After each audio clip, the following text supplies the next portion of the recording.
Hi, my name is Emily Snyder. I have a wellness studio called Relaxing into Wellness, and this video is to walk you through an example of how to use TAT or tapas acupressure technique for curbing the compulsion of eating when your body is actually not hungry.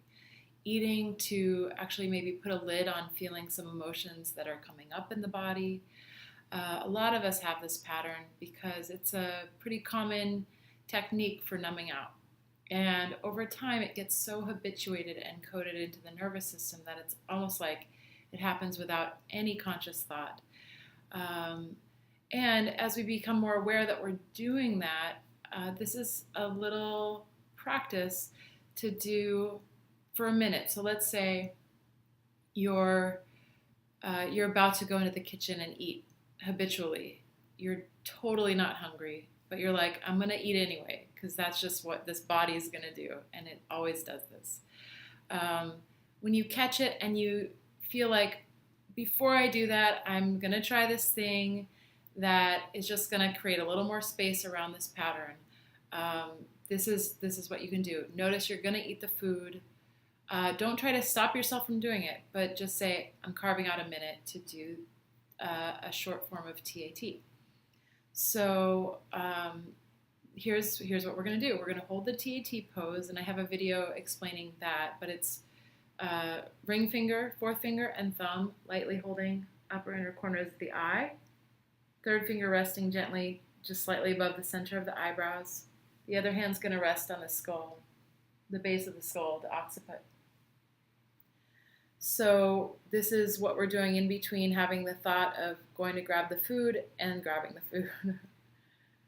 The language can be flexible and creative, but this is just an example of what you might say. Step one in TAT is always to acknowledge that there's a situation, something bothersome, or that things led up to a situation. That's step one. And step two is to acknowledge that either the opposite of the situation is possible eventually, or that everything that led up to it happened, it's over, and now the body can relax and entertain new possibilities. Okay, so step one, this pattern of compulsively eating, even when I'm not hungry, even when I'm aware I'm doing it, and I still do it anyway. Everything that led up to this compulsion happened.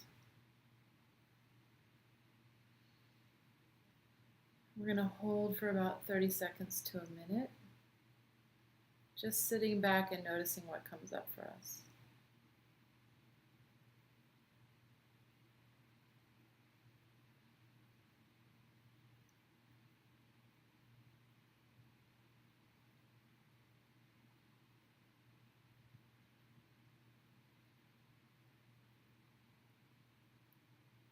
And then you can pause, take a breath, notice if anything came up. For me, actually, I did feel some agitation in my heart. This is a pattern I have.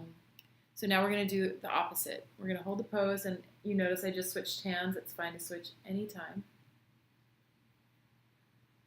Everything that led up to this compulsive pattern of eating happened. All of that's over. It's in the past. And I can totally relax now. Take a deep breath and feel that it's possible that this pattern might be released someday.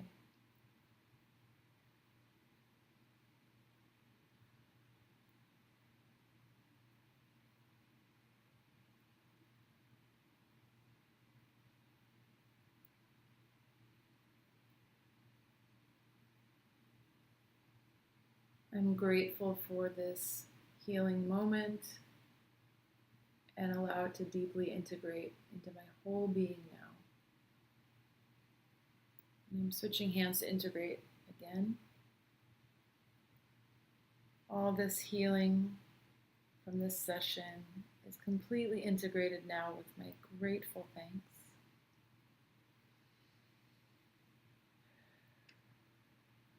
Hands, fingertips around the ears where there are acupressure points. This is an integration step. All of this healing, even from this short session, is integrated now with my grateful thanks. And then just to totally let it sink in deeply, hands over the heart, I completely allow and accept this healing and transformation and the possibilities for transformation in my heart of hearts.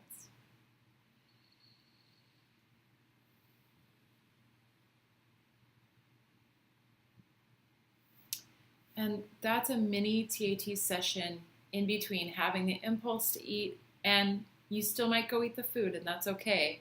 But this is a practice to start doing in that pause between having the thought and the action. And you might just notice to see what's softening around this pattern that might have felt before that it would never change. The other thing is you can play with the language in steps 1 and 2. You can say everything on your mind, like, oh, I'm going to eat this food and I hate myself for always doing that because I'm not taking care of my body. The opposite, or the soft opposite of that, is like, I'm going to eat this food maybe, but I'm going to love myself knowing that things can possibly change for me. That one day I'll know how to listen to my body and feed it when it's hungry with good food.